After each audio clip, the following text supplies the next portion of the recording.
Hello and welcome to the Team VVV podcast for all your weekly racing game rambles. I'm Martin and joining me as ever is Kevin. Hi guys. Alan. Hello viewers. And our resident drifter Ed is also with us. Hello. Hello. So, way has to be done.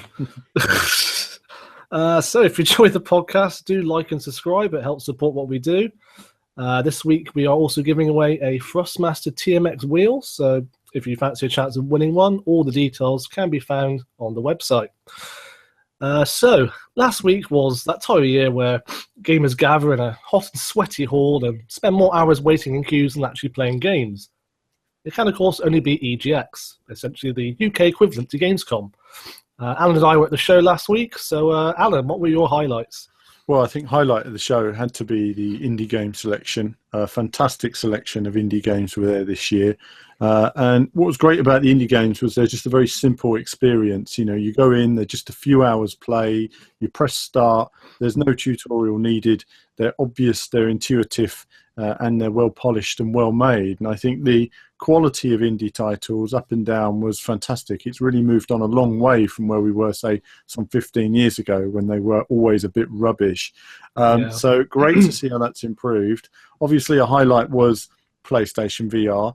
And of course, I'd say for myself, the large area of retro games. They had every single console there. And for me, it's great to go to that section and just, I don't know, see some of the retro games they had playing there. But I think the big one for a lot of people really was PlayStation VR.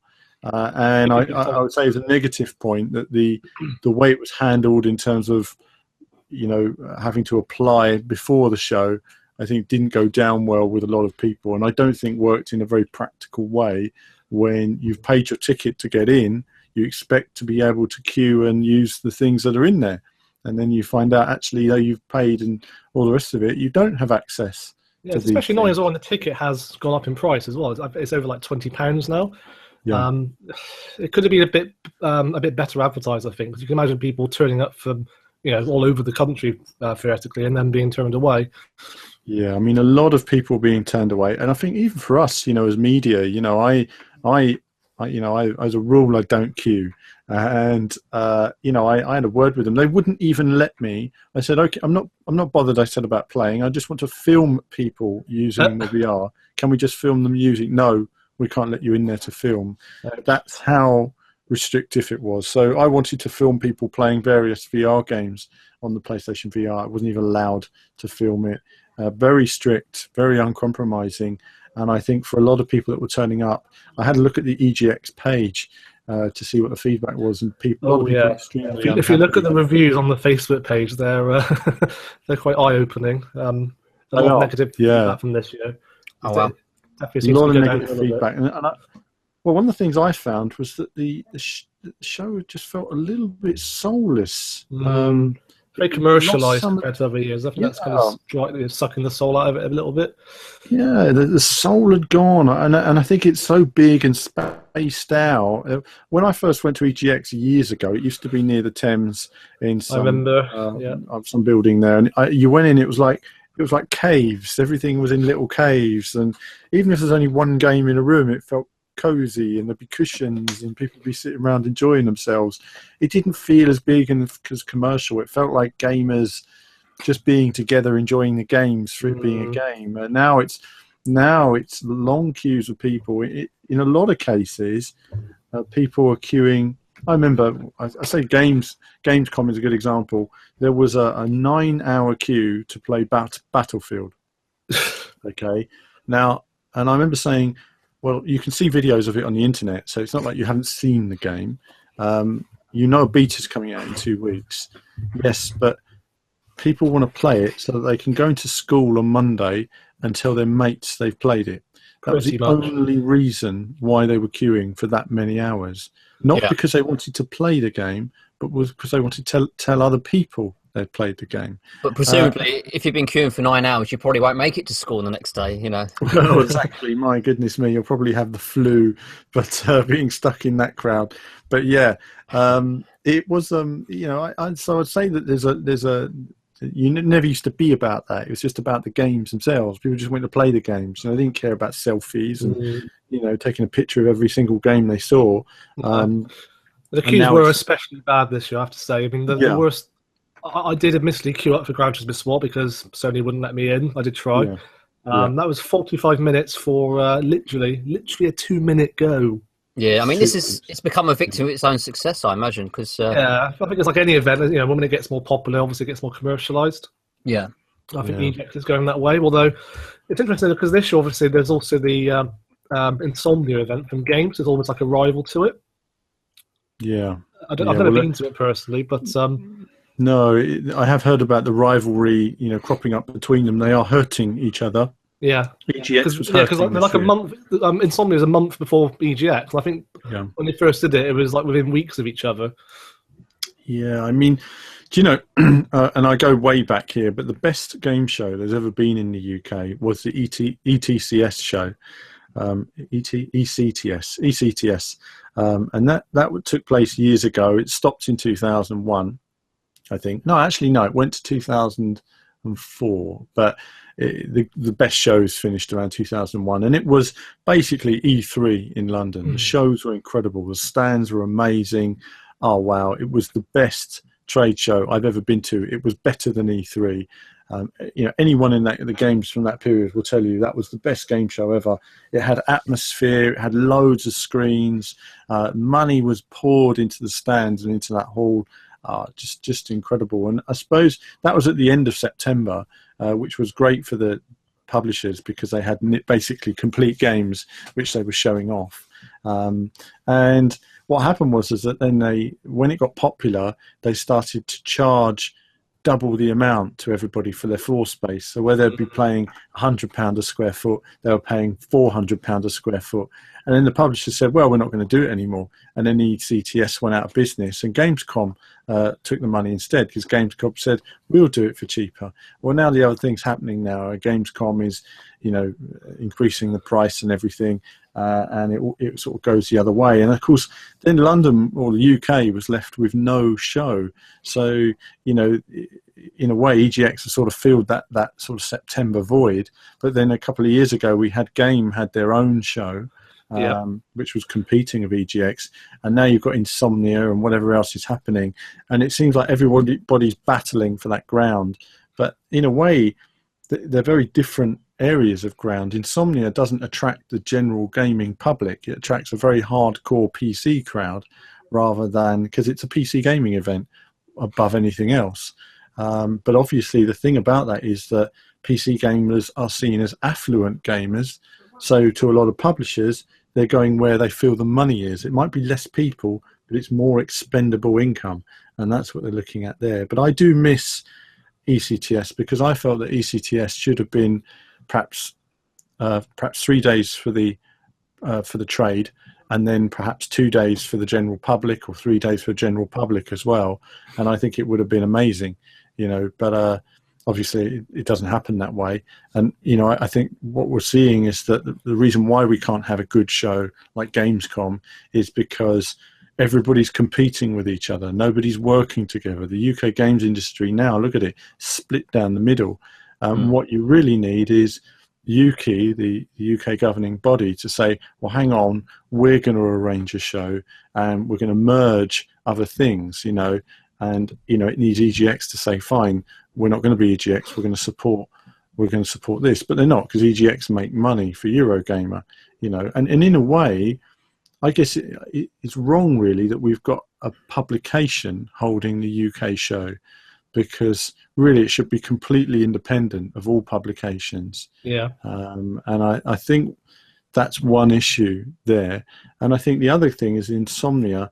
Again, it's a money-making exercise. They want to fill that void. But like I say, it appeals to less people in terms of a wider demographic. I don't think it brings people into gaming. I think Insomnia has its place, and it used to be earlier in the year. But I don't think that... Insomnia hasn't been in Insomnia, has there, for about a few years until this year, I think. 'Cause I remember No. when it first came out, there was a massive uproar because it was so close to your game, and I think for a few years after that, it didn't happen. No, it does go on. It does It go does? on because it's the multiplayer guys that run But Insomnia. I did see there's another one in December. Yeah, I mean, I can't remember what it was now, but I actually went to one in 2007, 2007, 2008. Yeah, 2008. I think I covered it back then. We used to have a Team VVV gaming team back then competing as well. That was when I did the World Cyber Games and had to play on stage with Girls Aloud.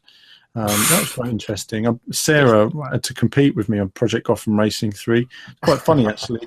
The PR lady came up to me. She says, "Are you any good at Project Gotham Racing 3?" I said, "Well, I was third in the World Cyber Games." And she was like, oh, well, don't play her too hard then. And it was the most embarrassing, cringeworthy moment of my life. Obviously, I won it, but I was doing donuts on the final straight, waiting for her. I mean, it was in front of 3,000 people, I might add, 4,000 people. This has to be the next Retro Allen video. Well, I know it was quite something at the time, but yeah, I mean, at the end of the day, Insomnia has been around. It's been a big PC gaming event for some time, and like I say, we competed. I mean, the guy who won the VV competition at the time, Davey Skills, went on to great things, and he was one of the easily head and shoulders the best Project Gotham racing player in the world. I mean, he just had effortless. I watched him. I just sat behind him one day and just watched him get #1s in the world like it was nothing. Incredible, really. Wow. It's a bit like watching Ed drifting. It's just ridiculous, really.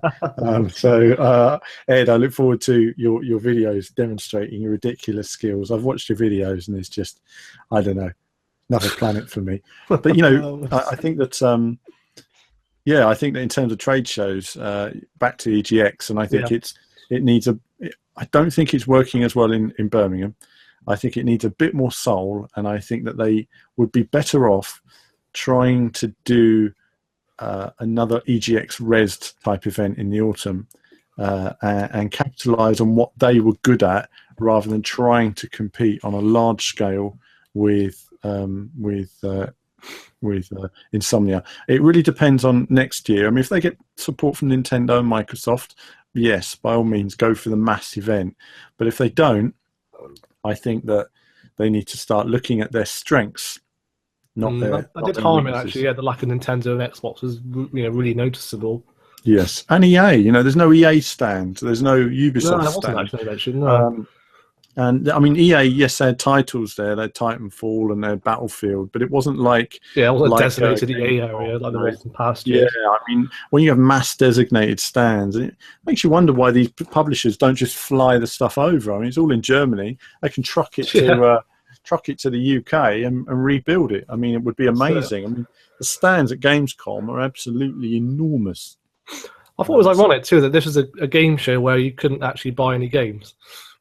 Yeah, it's weird, isn't it? I mean, there was a lot of stuff to buy. There was a lot of knockoff merchandise, yeah. A lot of knockoff merchandise. And some nice things and some rubbish things as well. There was one area I noticed that was selling Pokemon ball boxes, and there were mystery boxes, and people were spending £30 on a mystery box, opening it and finding less than £10 worth of goods inside, and told, "Oh well, you bought a mystery box." That was going on at Eurogamer, and I saw people complaining on the page there. I don't know how that was allowed to happen or why that was allowed at the show, but it was a shocking decision to allow something like that at the show. Oh, yeah, that was poor actually. Yeah, I think if I think people thought they were going to be like loot crates, there were going to be like amazing cool things inside worth the value of £30, and instead people were extremely unhappy finding stuff inside that wasn't remotely worth that money. So yeah, an odd one there. There were lots of PC retailers as well. I noticed all the PC retailers were there in force trying to sell their wares and what they could. Don't think there was a big there was HTC Vives around, but there wasn't an HTC Vive stand or an Oculus specific stand, which there have been in the past as well.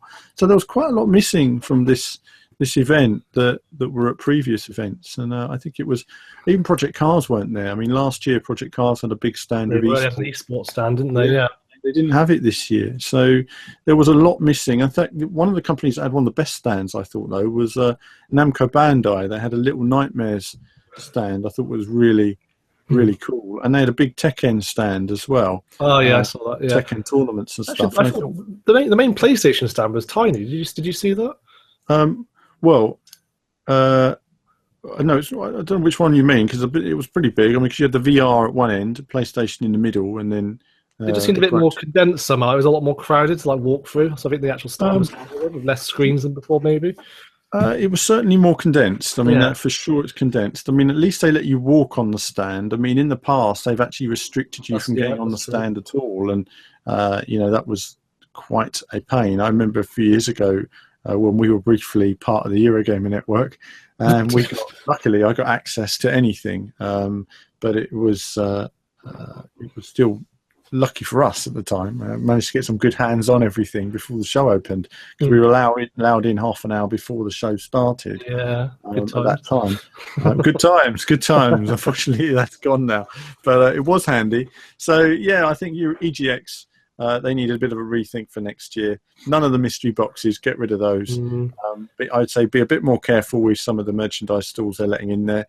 And I think in terms of their size and their scale, if they're not selling the event out in terms of their stalls and to the publishers are not supporting it, then they're better off with a smaller venue in London again.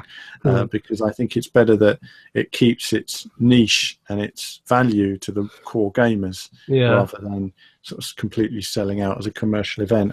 I think next year attendance will be lower based on the feedback as well. Possibly. Yeah. My highlights are with the amount of Harley Quinn cosplayers round about. Oh, wow. Everywhere.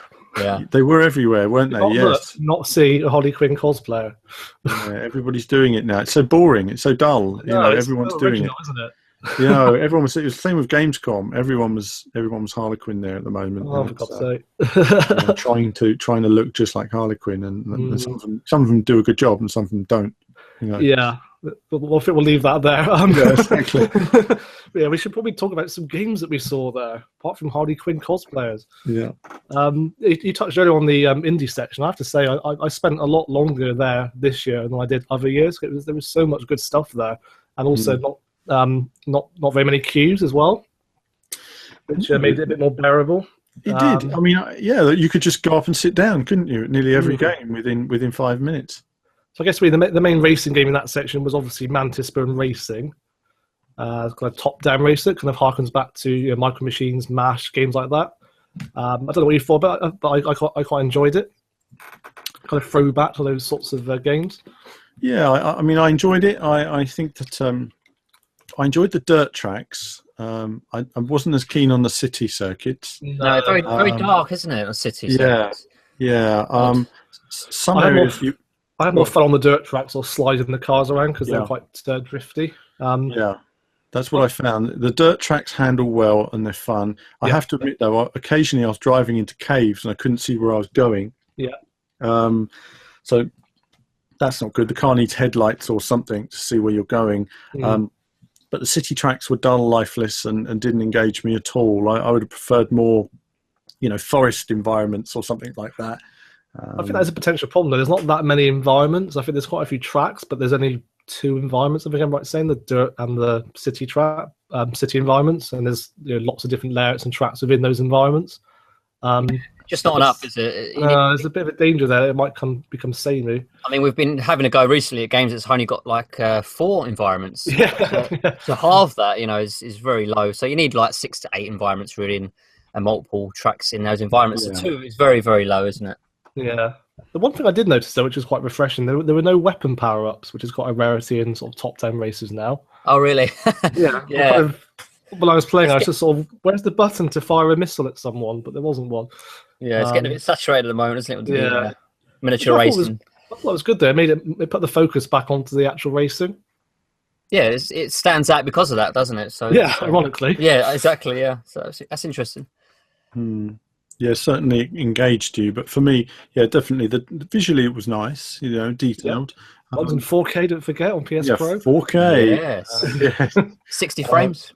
Absolutely, woohoo! So yeah, I mean we'll have some more coverage on that anyway. Yeah. The coming I did week. find that the cars on show were a little bit easy to drive. Like I don't think I braked at all. No, I mean you do get much faster cars as you. Yeah, I did ask them that, and apparently there are cars that are a lot more sort of difficult to handle. So that's reassuring. Yeah, it does get a lot more difficult when you get into it. So, there is a lot of depth to the game. There is a lot of upgrades and stuff like that. But in terms of where you're racing, I think the game certainly needs more locations. I found the way the car sort of slid round, drifted around corners felt very satisfying when you hit those apexes and got it right on Mantis Burn.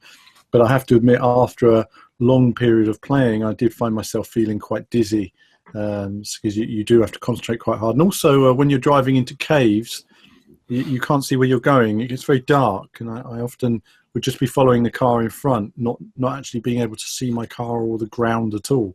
Right. So yeah, it was a bit of autopilot at times, but yeah, $9.99. I think it'd be interesting for fans of the sort of that old school arcade genre.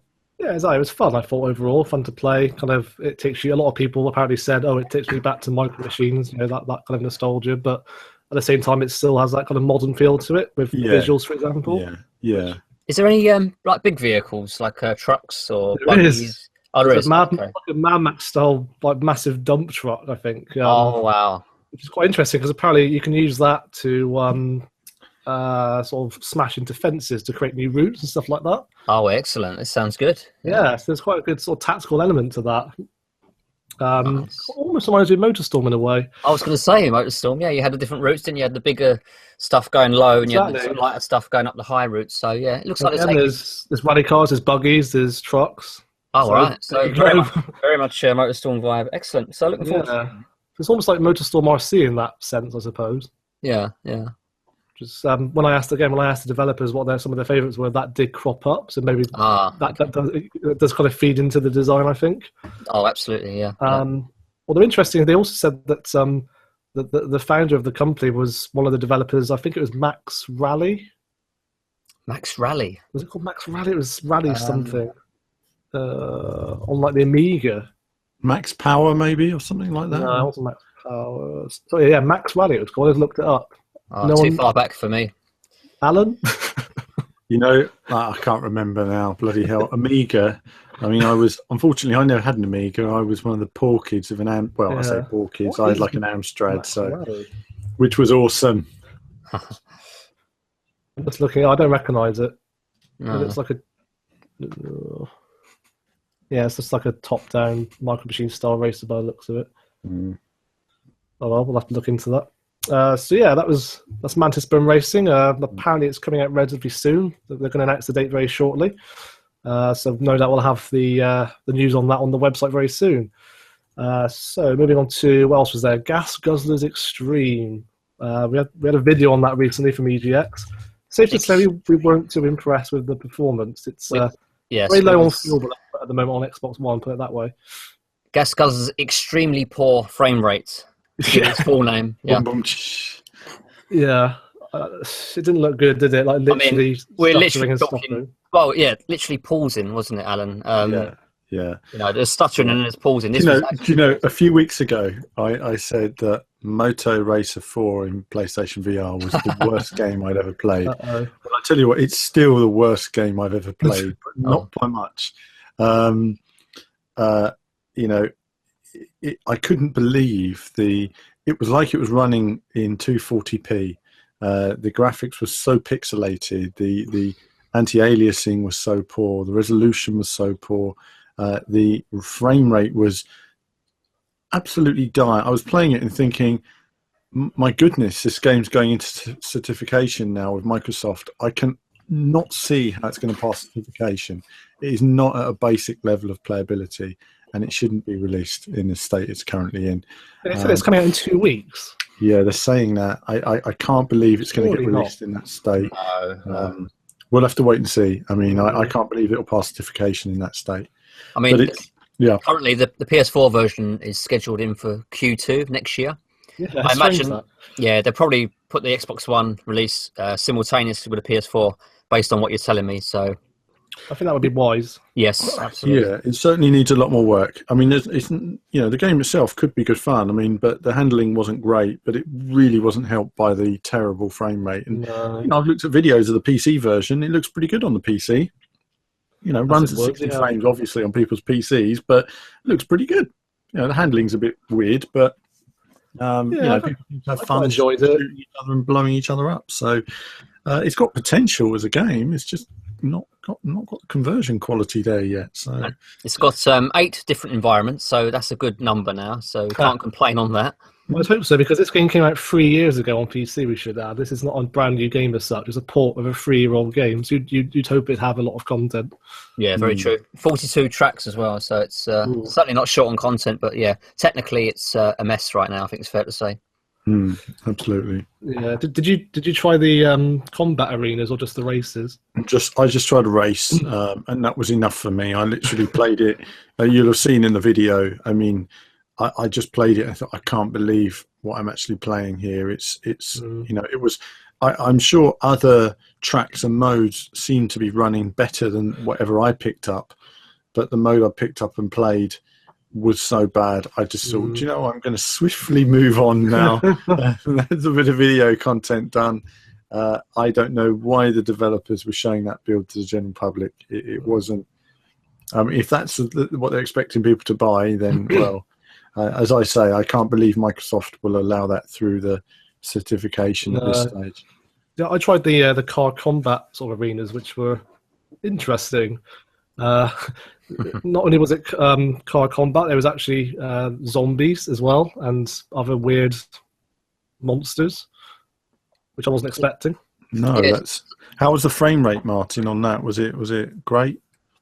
It stuttered here and there, but I don't think it was quite as bad as what you experienced, probably because it's a smaller environment. Yeah. It was quite chaotic, though. I quite enjoyed that aspect of it, because obviously you got weapons mounted to your cars, so it's got that kind of twisted metal and Vigilante 8 kind of feel to it, which, again, we're quite lacking at the moment. Obviously, we've got Wreckfest and Carmageddon, but they're not weapon-based as such. No. I suppose Carmageddon kind of is, but they're not mounted onto the car. So I think there's potential as long as they can optimize it, but it's in quite a worrying state at the moment. Yeah, absolutely. Not good. Elsewhere, I stumbled across a game called Drive. I don't know if you saw that one. I've seen videos, but I haven't played it. I didn't see it at the show. I missed it. So, okay. How did you get on with that, Martin? I actually stumbled across it like at the last minute. I didn't know it was there. It was kind of tucked away in the corner, and I just found it. Oh, there's a there's a game there with cars in it. I must investigate. It wasn't what I was expecting. It was quite, and when you say cars, you mean cars, plural. Yeah, pretty much. Yeah. I'm trying to think the best way to describe it. I think the best way to describe it is probably Trackmania meets Tron, basically. Yeah, so it's surprising actually, because the action takes place from the chase cam, doesn't it? It does. The concept basically is that you have to race on 3 different tracks at once. You have to keep switching between the different tracks to keep the car in first place, which is quite an interesting concept. Because when I first learned about this game, I just imagined it was a top-down racer, because I think that was what they were showing off early. So it's behind the cam, yeah. I quite enjoyed it. Just as something completely bonkers and mad. I think we need more of that in the racing genre. I mean, when you're driving one car and you switch to another car on a different track, what happens to the car you switch from? Does that become controlled by the AI? It does, and the developer made a point to say that the AI is completely stupid deliberately. Oh, okay. Is that lazy programming, or is it just a feature, they'll say, won't they? It reminds me a lot of Driver San Francisco as well, the shift mechanic. When you switch between different cars, you get this kind of overhead view of the track in real time, just like Shift. Oh, yeah, I'm seeing that now, actually. Yeah, it does look very interesting. Which is quite impressive, considering this is a game made by one person, pretty much. Yeah, that's what you have to bear in mind, isn't it? One guy. Yeah, I mean, you could argue the visuals aren't that great, and but they have this kind of Tron, stylized design to them, which I quite enjoy.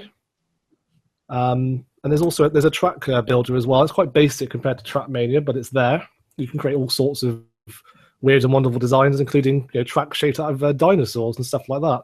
Oh wow! So I think we need more innovation like that in the genre. And this is exactly the kind of game you'd see from an indie developer.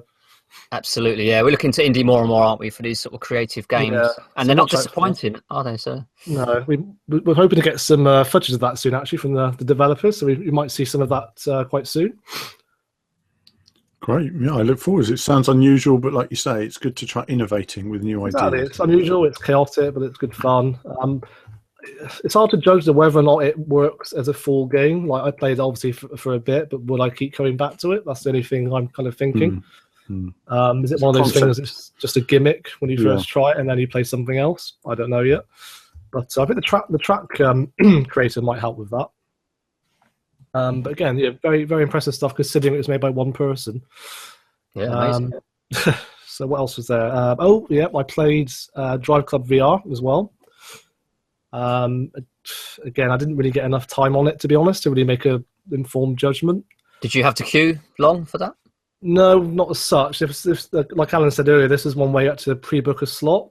Although EGX did a terrible job of telling you that. I only went on it because I'm subscribed to the PlayStation thing that tells you. Okay. Did you get more than 5 minutes on it, or? No, I got literally 5 minutes. Okay. And of those 5 minutes, were you impressed? I was definitely immersed. Is it fair to say that? Is it fair to say they've kept more or less the level of detail in the cockpits and then sacrificed the environmental detail? I'd say to a degree, but you don't notice it too much because obviously you're driving so fast. Yeah. The kind of scenery just whizzes past you. So unless you're really looking out for it, I wouldn't say you'd notice it too much. Okay. I think I drove on I think it was the India track in a Pagani Huayra. So tricky. It was quite fast to really take the scenery detail. But no, I was in the 5 minutes I spent. I was very impressed. How was the frame rate? Was there any stuttering? Was there any feeling of nausea, or did you feel fine? No, it was completely smooth from what I played, and I didn't feel any sickness afterwards. Awesome. You notice the details on the dash a bit more because they're in 3D. So all the kind of instruments on the dashboard kind of poke out a little bit. Yeah. That's the first thing I immediately noticed. Reminds me a bit of do you remember in Gran Turismo 5 when you could play that in 3D? Sony made such a big thing about that, and they just yes, it's a bit like that. Cool. So I think that worked in that sense, and yeah, you could look fully around in 360 degrees. Although it was only a time trial, so I wasn't sort of looking out of the windows to look at my track position too much. Okay. Against the other rivals.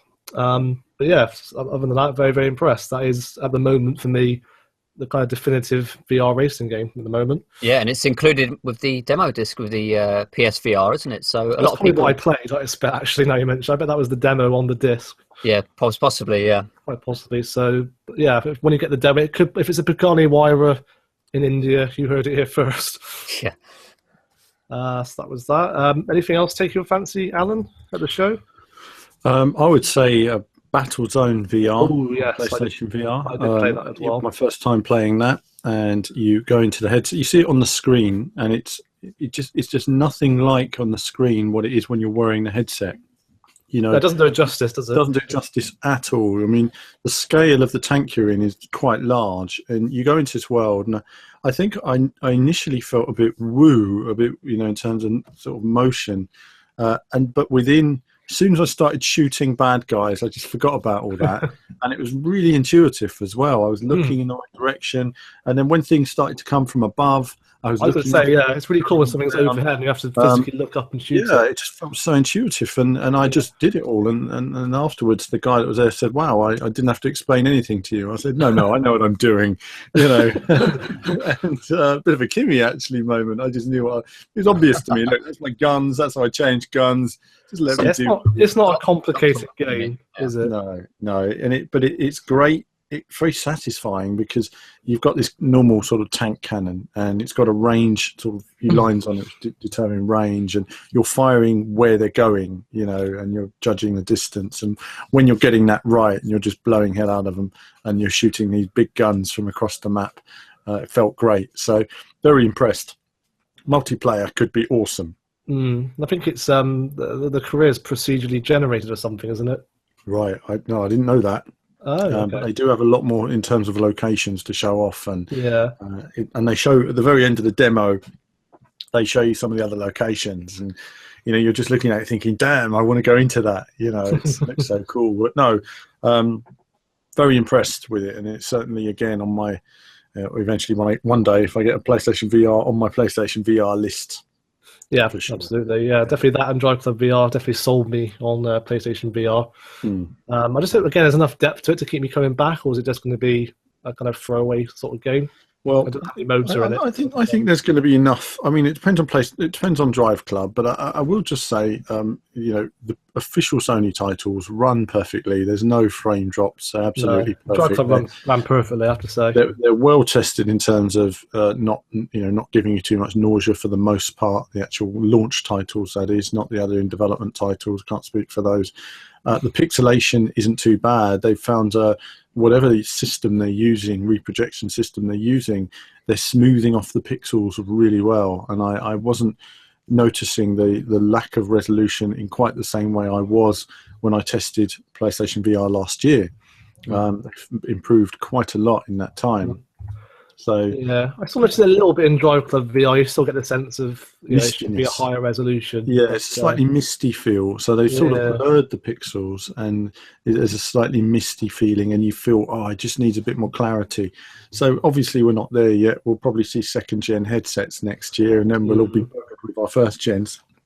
But either way, when you guys play Star Wars VR, the demo, stop talking about that. I'm desperate to play that. See the Force, incredible.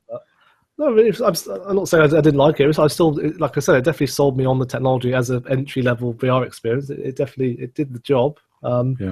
Especially Driveclub. It literally is Driveclub running in VR with not that many compromises.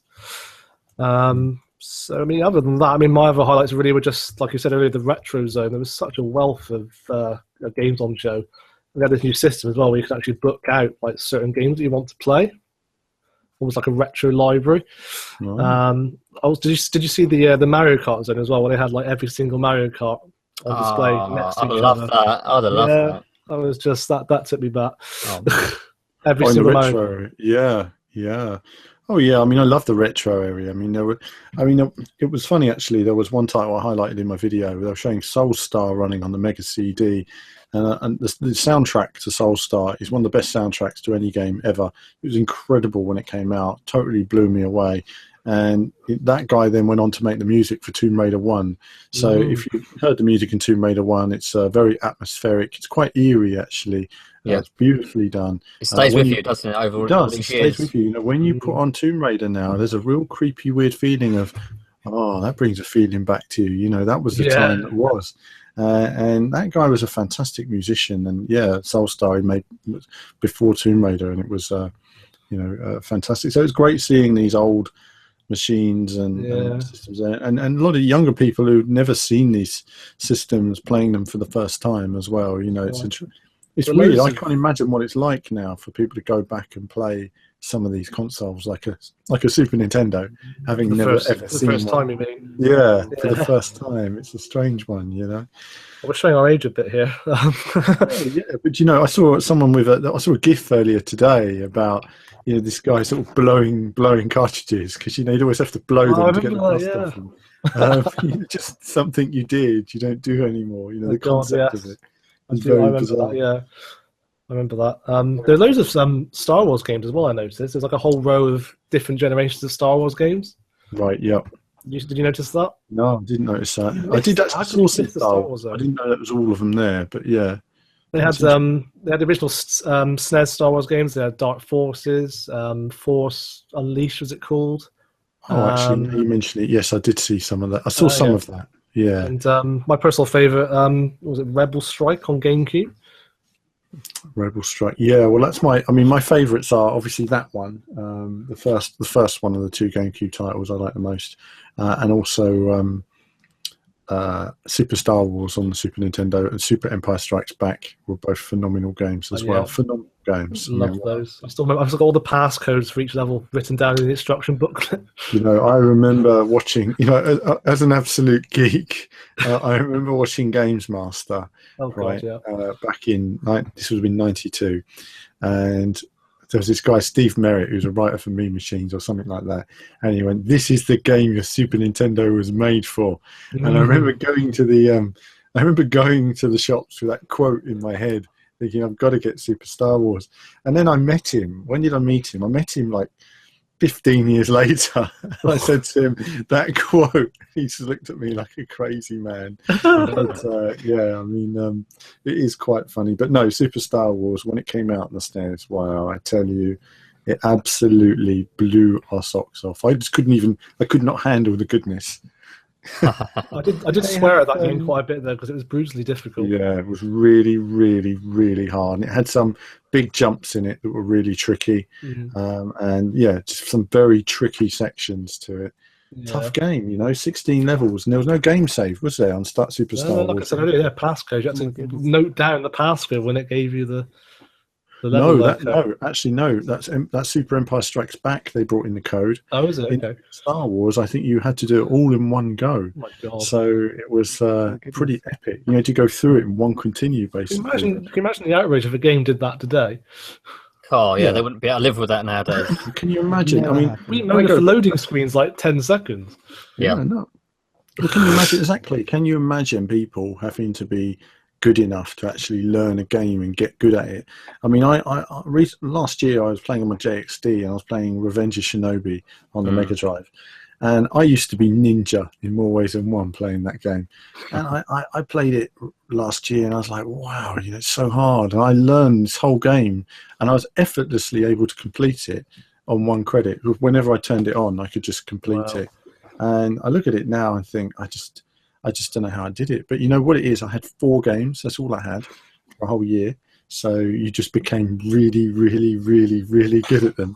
And because games cost so much back then. I mean, by today's money, I think the games cost it worked out to about £150 a game by today's money. So, you know, with no demos available. Remember that.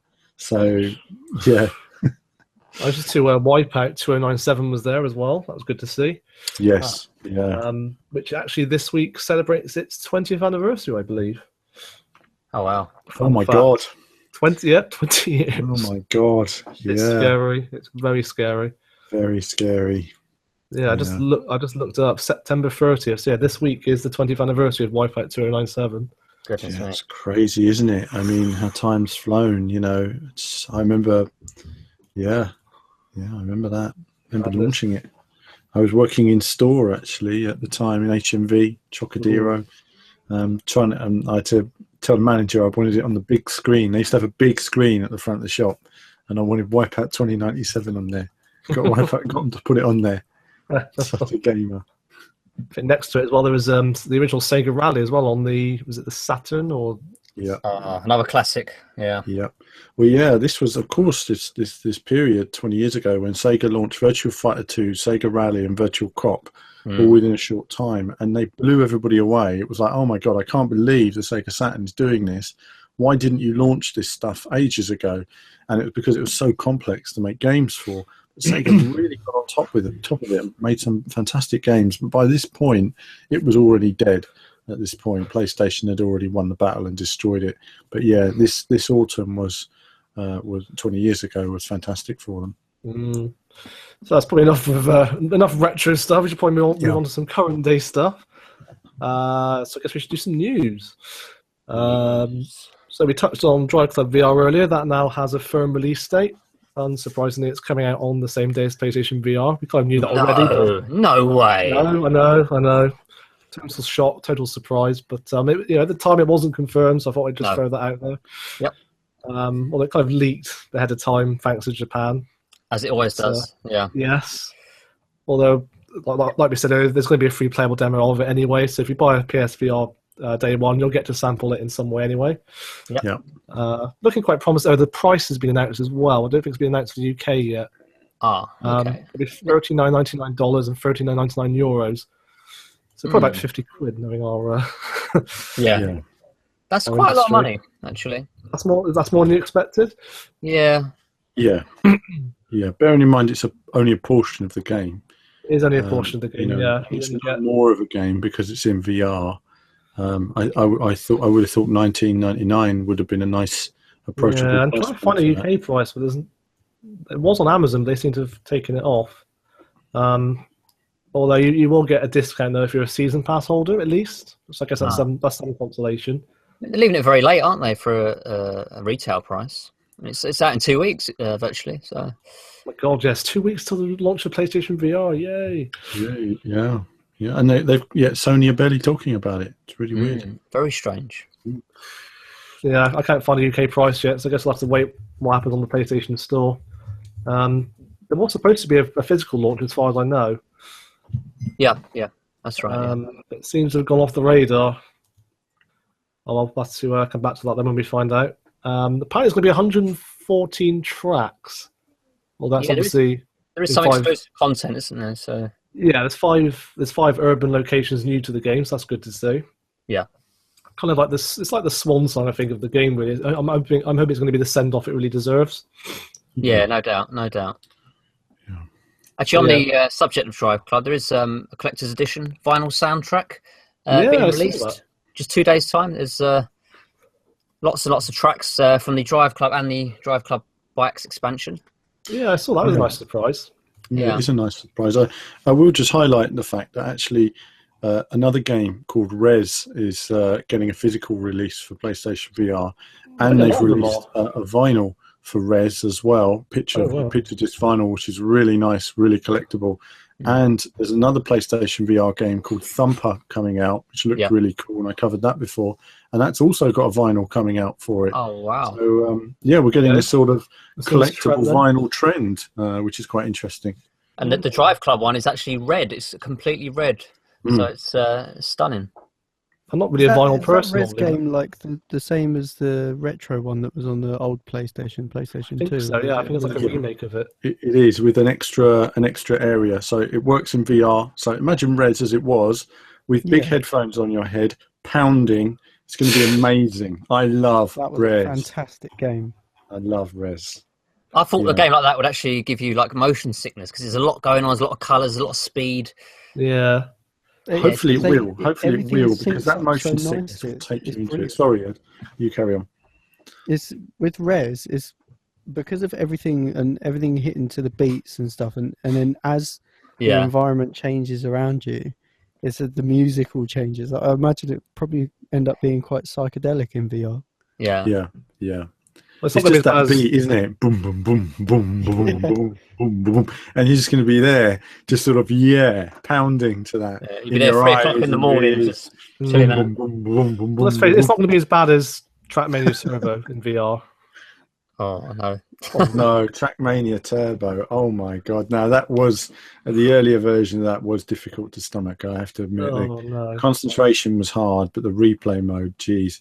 I mean, obviously, I had to take the headset off when I went to replay. It literally turned me upside down, and I just couldn't even have that on my head. I was like, I was sweating everything when I took that off. So, yeah, the main racing was fine, but they need to do. I'm assuming they fixed it in that time. Because it was in progress, but the replay as it was, it was tough to handle. Yeah, at least it's free, so you had to pay money to vomit. No, exactly. Rah, we'll test it. Refund. Martin can test it. There we are. Okay, I'll take. You'll be the one with the VR headset, Martin. I'm relying on you. I'll take one. I'll take one for the team on that one. Absolutely, yeah. I did play a lot of Trackmania Turbo, so I guess it makes sense. But yeah. I'm going to be quite apprehensive, I think. Yeah, good luck with that. Sick bags at the ready. I might just keep it to the early tracks that aren't quite as dizzying. No, you can't have that. No, you know what? Actually, when you're racing, it's not too bad. You do need to focus very hard on the road, though. Do not turn your head and look around. Look precisely where you're going. As soon as you turn your head and you realise you're upside down and spinning around, oh wow. That's a feeling, I tell you. Yeah, I bet there's going to be like loads of like fairground like VR games. They don't need one. Just use Trackmania. That's a roller coaster in itself. It is. But in fairness to say, there is quite a strong lineup, I think, of VR titles. I mean, it's supposed to be 50 games by the end of the year. That's impressive, isn't it? I mean, they're really supporting this, and in terms of the headsets, I think the PlayStation VR is certainly standing out as the one that's going to have the most support, the most quality titles early on. So. Yeah, they just need to give it the support it really needs, because like Sony have a track record when it comes to not supporting their own hardware. PSI, PS Move. Yeah. I can actually, my PS Move actually has a use.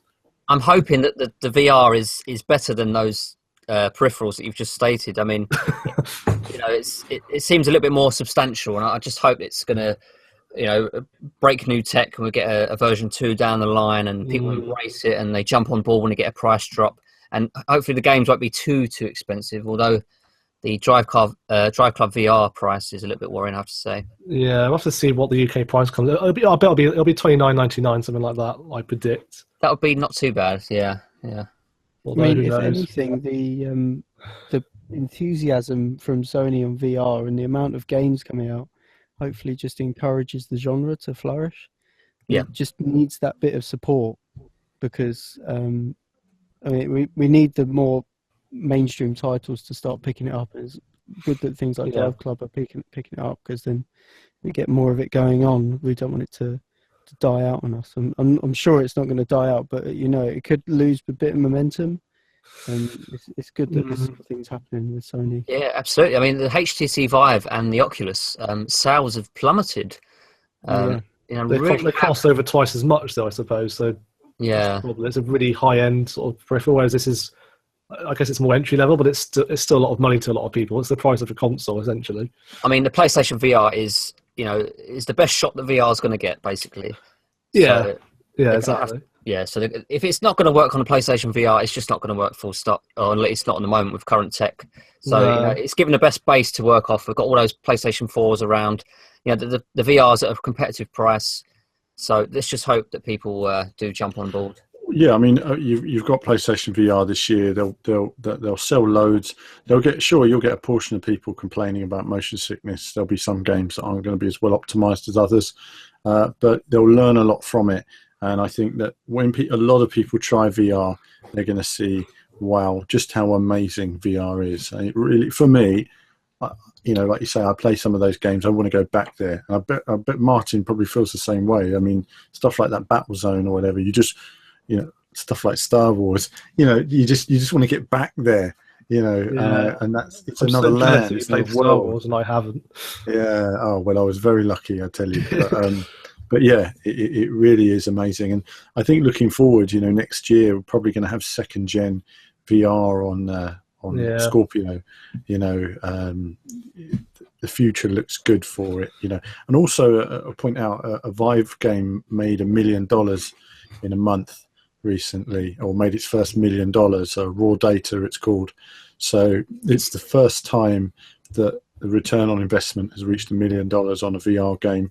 That bodes well for HTC Vive so early in its life that it's already reaching decent sales. And we don't know the sales of HTC Vive. We know it sold 50,000 in its first 10 minutes on sale.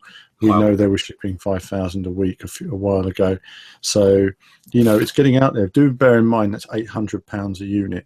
So it shows this has real potential, PlayStation VR, but it is still an entry-level product. There's certainly not a lot of demand, because if you were to order one now from Amazon, you won't get it until December. No, you can't get one anywhere now. Nobody has PlayStation VR. I heard Game was supposedly guaranteeing you one at the moment. Supposedly, yeah. I mean, I'm surprised. It's a bit surprising. They're not going to have stock. They're just not going to have stock. I mean, I can already say now. I mean, we did this a couple of years ago, when Game Boy Advance was released. I remember when we thought stock was coming from Nintendo, and they were like, yeah. And then last minute it gets cut down, and they say, oh, do you know those units you wanted? Well, we're only going to give you this. And it was just like, oh, it was awful. So, I think where Game are concerned, if they feel like they're going to get... They're not going to have stock. And I don't think you'll be able to get one this side of Christmas very easily at all. So sell it on eBay, you'll make a fortune. Well, a way of seeing if Game are actually going to have stock of something, a lot of things that they get is supplied by a website called GameSeek, and they're a bit easier to get hold of. So if there's anyone who's thinking about going down that road, it might be worth trying to get in touch with that website. Okay, then I'll look into that then. And actually, it's a good website to go on, because most of the time you might even see it on the Game website. You go on there, you look for a game, it says supplied by GameSeek, and then you go on the GameSeek website, and it's actually like £10 cheaper. So do you work for GameSeek? No, Well, do you know what some of this may be? Service to our viewers. Well, I'll tell you what some of it could be. Some of it could be what's known as grey distribution, actually. That's what I reckon some of this is. So what happens is, when I'll give you some games industry information. When a game order their stock, they order it from Sony via a distributor that handles Sony. Okay, when that official distributor runs out, there are distributors that import stock. So they might say, "Oh, this stock, we can get spare stock from, Germany or something like that," and so then they ship it to the UK and sell it in the UK. It's the same stock. It's just that it'll have, instead of just English on the back, it'll have English and German, but it'll work the same way. I'm not saying Germany per se, but it'll be a country. I'm not going to say where. And so you ship in. A lot of people do that, and then they buy extra stock. And consumers never know the difference, but it means they can get extra stock from a different source. So it could be that. And it could be that GameSeeker sort of picked up where some grey distributors were. So I've checked both websites, and apparently Gamers are still guaranteeing one for launch. It says pre-order now to guarantee your PlayStation VR product for launch, and GameSeek are not taking pre-orders anymore. Right. Ooh, okay. Tell. Right. Time for me to. What's one on there then? Click. It says due to the enormous demand on this product. That's strong. Enormous demand on this product. We're no longer taking pre-orders until more stock can be secured. Right. Okay. Well, that's that then. I won't be pre-ordering then. So there you have it. Well, they've got stock, but they're not letting you pre-order it. It's going to be day one queues. Wow. Old school. I'll be there midnight. Midnight launch. Yeah. I did a midnight. The last time I did a midnight launch actually was Gran Turismo 5. I haven't done one for quite a few years, but. Wow. Yeah, I did one for the Xbox One when it came out. I went to the midnight launch, picked up my version of Forza 5 along with it. Nice. Got back. Unfortunately, I didn't have my TX wheel by then, I don't think. That hadn't quite arrived yet. It was ordered, but it hadn't arrived yet. What a wonderful feeling it is when you get home with that box on midnight launch. There's a special, cosy, happy feeling for that.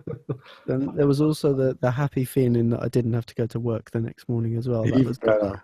Yeah, absolutely. Yeah, I remember buying the PS2 on day one, and not so much a happy feeling though, because it was bloody expensive, But it was good to get it home. Yeah. Yeah, I spent a lot on my PS2 because I imported it. I imported it 5 days before it came out in Japan. Oh, you didn't? Import it for me for a lot of money. And, so I got my memory card, PlayStation 2, Ridge Racer 5, and I was playing it in my house the day it launched in Japan. I was like, yes, I'm the man. That was when I had contacts. Ridge Racer 5. That's a fantastic game. It was my second ever racing game. Yeah, oh, wow. I'd love to get my PlayStation working again, but my step-down Transformers died, so I've got to get a new step-down for it. But you were saying, Ed? What was I saying? Ridge Racer 5 you were talking about. Oh, yeah, Ridge Racer 5. That one was... I think my dad actually bought it for himself, really. I think we were already on to like our fourth or fifth disc of Star Wars Starfighter after my mum had tripped over when I'd be sitting across the room, and the cable from the PlayStation to my controller is a tripwire across the room. And we managed to get through about 4 or 5 copies of Star Wars Starfighter from people tripping over that. And then my dad sort of took over the PlayStation for a while and got Ridge Racer 5. But eventually I managed to get my go on Ridge Racer 5. That's a fantastic game. Yeah. So many hours spent on that. Phenomenal game. And you know, the reason why I imported games because I wanted no borders back then. So no borders, full screen, 60 hertz. That meant a lot to me at the time. And do you know, I used to complete it, like all 25 laps of completing on the hardest mode once you unlocked it when I came home from work every day. And every time you completed it, it said you did like 250 kilometers just doing all these races. Anyway, I drove 33,000 kilometers on it in the end. So yeah, I've got one day, if I can get it working, I'll show people the ridiculous hours I put into it. But I was pretty good at it in the end, I have to admit. I was nailing it around the course. But no, love that. Nice. Oh, we're talking all retro, aren't we? Yeah, we should steer this back onto racing game news. Yeah. What other news have we got? Oh, yeah, Assetto Corsa patches coming one day. We don't quite know when yet. No, mystery. His time is ticking on. It's they said end of September, and it's now, by the time of recording this, it's now the 28th. Yeah, 2 days. So we'll see what happens there. But the end is nigh, isn't it? They have got our hopes up. It has to be said. They fixed everything that was wrong with it in terms of performance. Are we holding our breath on that? No. It's too good to be true, isn't it? Yeah, they haven't said a lot. I mean, they said it's in submission. That's it. They haven't sort of given an indication as to when it might go up. I guess it's a bit out of their control now, but yeah, I'm still waiting on that. At least they've confirmed that there'll be a free car with the Maserati. Yeah, that's one thing. Yep. But yeah, no other real news on Assetto Corsa at the moment. It's all gone quiet, suspiciously quiet. Yep. But yeah, we'll see what happens on that. We do have. I will note that the Japanese pack's supposed to be coming as well soon. So and the Prestige pack's out on Xbox One. Yeah, that's right. I couldn't find it on the PlayStation Store, interestingly. So usually it's the Xbox that holds things up more. So it's interesting to see it's come out for the Xbox One and not the PS4. Yeah, that is unusual. So it's $559. It has all the cars that were supposed to come with the physical version, the Prestige pack. Yeah, that's it. So it's for people that don't have the physical copy of it, basically, which is good because there was a worry that it might have been exclusive to that version. But yeah, at least it didn't take very long either. I mean, these things usually take months and months, but it's about a month after release. That's not too bad. No, it's pretty good. Yeah, it's pretty good. I can finally drive my Mustang. Yeah, absolutely. Not that I actually own one in real life. It made it sound like I actually own one. I wish. Yeah. Got to watch out for the sorry? It's the only thing with it. It's very understeery. Oh, yeah. I bought it mainly just for the Toyota GT86. Ah, that's obviously for drifting. Yeah. Oh, so you've bought it already then? Okay. Yeah, I bought the Prestige edition. Of course. Sorry. Yeah. Okay. Yeah. Yeah. Tofu delivery, man. Absolutely. Yeah, obviously, the GT86 is synonymous with drifting, so you had to have it. Had to, yeah. That kind of Initial D vibe. Yeah. Actually, I do have Initial D, actually, for the PS2 as well. I should, one day, I'll make a video for it if I can get my PS2 working. I'm guessing that was Japanese only. It is, yeah. That's Japanese. And I've got another one called Driving Emotion Type S. I've got that. That's terrible, that game. Which was well, do you know the funny thing is that when I played it, it was weird because the car swiveled about. But then I found out how it worked and I sort of mastered it. But I wouldn't know how to play it now. I mean, it's like double Dutch trying to learn. It's a really weird system. It had a pretty good cockpit view for its time, I must admit. Incredible view, yeah. I just like the visuals. I just played it for the visuals, really. The handling wasn't any good, though, from what I remember. No. Very obscure title, that one, yeah. But no one else remembers that. Yeah, if you remember that, please do comment. I'd love to see it. Yeah, I'd love to hear your feedback on Driving Emotion Type S. Type S. What a name. Driving Emotion Type S. Yeah. My God. Yeah, back to news. Bike games. Obviously, we've got lots of bike games coming out this year. We recently had some new DLC on Valentino Rossi the game, which we weren't really expecting, should we say. For a bike game, they've released a load of radio-controlled cars for reasons unknown to me. I've actually played this. It's difficult to control, actually. It's very sensitive controls. And the camera viewpoint is actually from behind the car. You do actually have two viewpoints, from each side of the track. And you've got ramps if you want, or you can have cones or just a flat track. So you've got 3 different configurations of the same track, essentially. And you've got about 6 cars. I think it's actually 3 cars with 2 different liveries each. So it's just something they've tacked on to the game, as if you didn't have enough modes already. I was going to say, it's so broad, that game, as it is. Like, did we need this? You know what? It's probably the most random update I've seen in a number of years. So I just had to dive on. So hopefully this is the licensed official MotoGP game, we should point out. What I want to know, though, is has Valentino Rossi gone into professional remote control racing? Yeah. How do they justify this? I've no, you know what? He probably has actually. He's probably done. He's that good. Done something. He's that good. He can do anything in any vehicle ever. Kevin, you've played. I look forward to seeing a video of it, Kevin, just to see what it's like. Is it fun or is it fiddly? It's very much fiddly. Yeah. You know, there's so much physics applied. When you make contact with other cars, you know, a normal remote control car would take knocks to the side, but this one, it just goes all over the place. The car's unsettled. When you go over the jumps, you know, you more often than not, you're going to land awkwardly and you're going to throw the car out. You can spin the car over. You know, it's very, very fiddly, and it is frustrating. You've really got to sort of master the cars in order to have any sort of real success with it. So it is.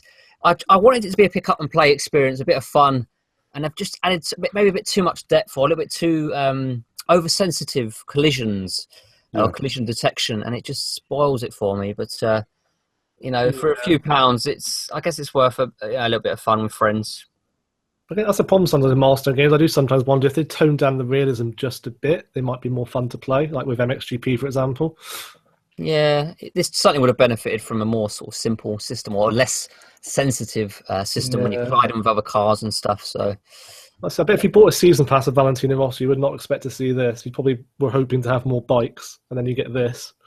It is a strange one, isn't it? We've got the drifting, we've got the Monza Rally, we've now got this. I mean, we can't fault Milestone for content in recent games. It's quite mind-blowing what they're adding to the game. So it'd be interesting to see what they can come up with in the future.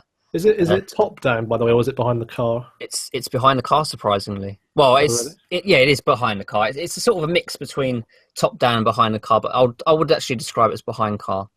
Oh wow! I assumed it'd be like a top down thing, like Motorstorm RC. Yeah. Well, yeah, it's in between. I would say it's a tricky one to describe. Fair enough. But you'll see it in a video coming up very shortly, and you'll see that. So. Well, elsewhere we had the, I don't know if you guys have seen it yet, there's been a new trailer and details announced for Road Rage, which is a kind of knockoff of Road Rash, basically. Coming to consoles and PC in November. My main concern is that it's developed by a team called Team 6, who made Flat Out 3. Oh, no, it's not, is it? One of the worst games, if not the worst racing I've ever played, I have to say. The worst sequel to a good racing game, I would say, without doubt. Wrote off that series in like one fell swoop. Absolutely dreadful. I get confused between Road Rage and Road Redemption. One is an open world, isn't it? I'm not sure. Yeah, Road Rage is open world. Oh, okay. So have you seen the trailer? Yeah. I'm just watching it now. I have seen footage on Road Rage, the open world title. It does look very basic. The environment's very dated looking. I noticed too the physics are quite exaggerated. When you whack someone off the bike, they literally fly into the air like sky high almost sometimes. Yeah, sort of ragdoll style. Yeah. I mean, it looks ambitious for them anyway. It does. It looks almost a bit like a Grand Theft Auto style. Kind of. The city look a bit lifeless, but I think that's because I think their excuse for that is it's overrun by gangs. So there's no life there. And I don't think we have long to wait for release, do we? It's like November the 15th. Yeah. So it's very basic environments, not a lot of detail. The combat looks pretty basic as well. Very arcade style. I imagine the bikes handle almost, not very well. Yes, basically. Yeah, it doesn't look good, does it? Really. What's weird though is that sometimes like I'd prefer a game like Road Rash where you're going in one direction, you can't turn around, and all that sort of really just a classic Road Rash style game. I think Road Redemption does that. Yeah. Yeah. In that game, it's interesting because it's almost like a survival game. You only get one life. Yeah, that's really weird, isn't it? I mean, I'm sure they're going to pull that off. Yeah, it is interesting. But I think as you play, though, you get better and better in your ability, so it makes it easier the next time you try if you lose a life. I mean, hearing something like that actually makes me think of a mobile title. So it does worry me. Has it got depth? That's the question. It's an interesting comparison, though. Both games are trying to kind of bring back those memories of Road Rash, but they're both taking quite different directions in their approach. Yeah. We'll keep an eye on that anyway. It could be a fun sort of budget title. It's only going to be $29.99, so it'll be about £10 probably the week after in CEX. I expect. So yeah. Oh, elsewhere we have the release date for Motorsport Manager. Do you want to talk about that, Alan? Yeah, well, basically, it's based on Formula One. It's coming out for PC and Mac now. Builds on the mobile game. Loads of management options you can do with your teams and running your car as it's on circuit. Visually, it's very nice. You see your cars racing round and making your management decisions as they race round. I really like the visuals. It's not based on official Formula One because it gives them an opportunity to give the drivers all a bit more attitude and stuff like that, which they felt they couldn't really do with some of the scripting. Can you imagine every line in the game would have to be run past Lewis Hamilton or whoever? It just never get released. So it's nice that they've got that sort of freedom, perhaps make it a bit more exciting and less PR than real F1. I saw people playing it at EGX and everyone seemed to get into it and understand it straight away. I mean, everybody was... The fans were on it. So if you're a Formula One fan and you've wanted to be a team boss, this is the closest you're going to get. So nice. I would say it's probably quite far from being accessible because it seems like it really goes into detail. Certainly one for the fanatics. Yeah, definitely. If you're a Formula One fan and you get what it is to be a team boss and a manager, I think you'll like it. It's definitely one for F1 fans who want to, but you will obviously need to invest some time into it. It's a very different gaming experience, but we will have some coverage, written coverage on the website from an F1 fan. So, fair enough. Speaking of F1, actually, great news! Grand Prix Rock and Race is coming to PS4. It is. Yes. There we go. Yeah, we're all looking forward to that. Yeah. So it wasn't long actually before it recently came to the Wii U, didn't it? Following the Xbox One launch. Actually, it wasn't that long ago since I put the review up on Grand Prix Rock and Racing. I think we touched on this in a previous podcast as well. It's one of those titles that once again you have to invest a lot of time into. Initially, extremely frustrating, but you can extract some sort of fun from it once you upgrade your car. But it's just whether I've got the patience to actually stick with it and. That's the problem. First impressions one, it was pretty bad, just for how slow and how dreadful the your initial car is to drive. I guess in many ways, like we said about the remote control cars, this is another game that would have probably benefited from a more simple system, which matched the sort of aesthetic, the look, the feel, and the vibe that they give you. So it's an interesting mix though, because it gives you that sort of really arcade, old school look to it, but then it puts in this quite realistic or somewhat realistic handling model. So it's almost like a mismatch genres, and it's a strange mix. And ultimately, I think it failed, unfortunately. Ooh, blunt. Yeah, it'd be interesting how it's received on PS4. I mean, I don't think their games have really had much track record on PS4. And they originated more on the Wii U. Yeah, that's right, yeah. I'm interested, the Wii U version is actually cut down quite a bit. I think there's half as many cars on the grid. Oh, really? I didn't notice that. Oh, okay. So you go from 20 to 10. Oh, that's pretty bad. That's quite a big step back. I still think that it might benefit, though, from playing on the control pads. It's more like a handheld sort of game then. Yeah, I guess so, yeah. Maybe, but we'll see. Yeah, I think it's coming out in November sometime on PS4. It's already on the Wii U. Yeah. So, yeah, there we go. We somehow spent this whole podcast and not touched on Forza Horizon 3. Which is obviously this week's big release. Yeah. I'm sure we'll probably go into more depth on it in another podcast. But yeah, what were your sort of early impressions for the first few hours?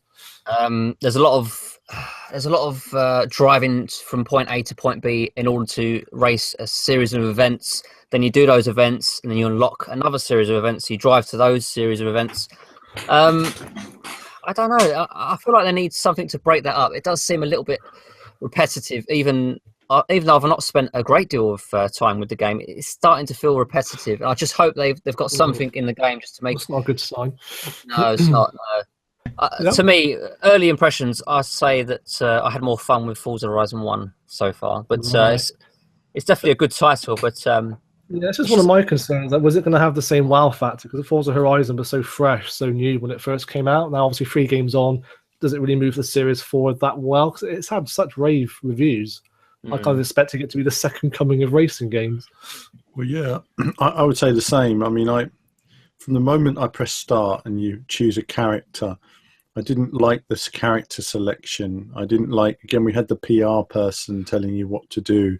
And like Kevin said, it's very much a case of go from here to there and there to there, and some of the driving doesn't have enough depth. I mean, the off-road driving is so easy; the car almost drives itself, and it's just a matter of, I don't know. I just feel that it wasn't developing me as a driver.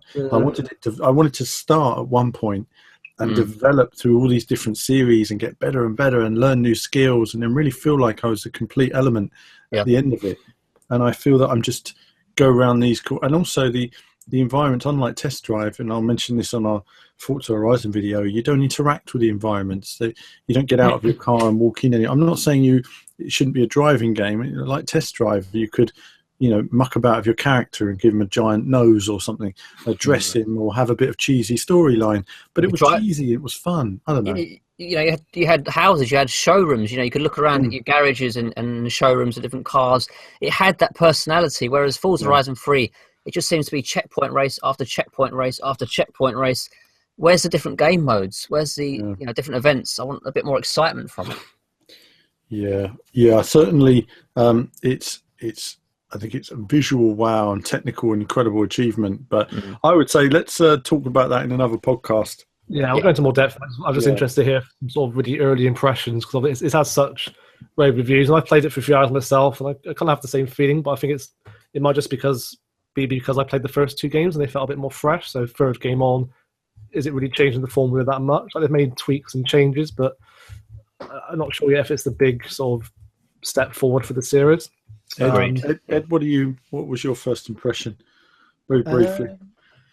Very briefly, I'm actually really enjoying Forza Horizon. I've managed to.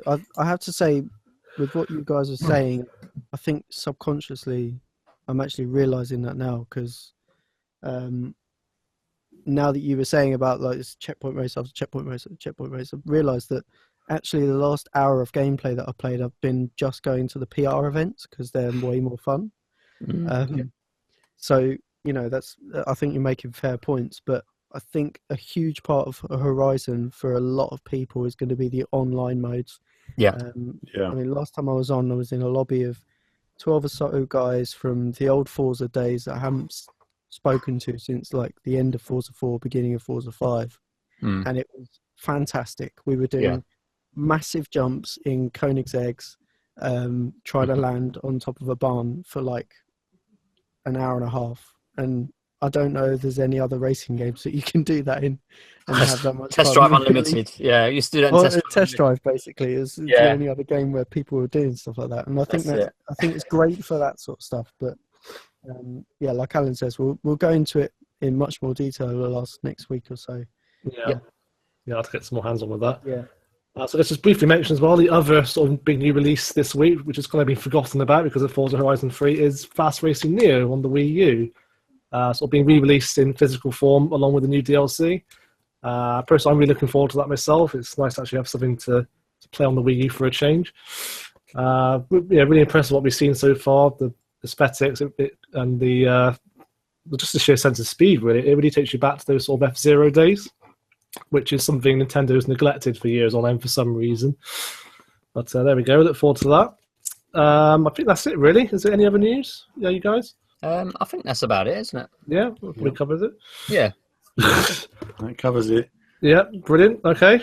Well, that's it from us then. Thanks as always for listening, and we'll see you again next time. Bye.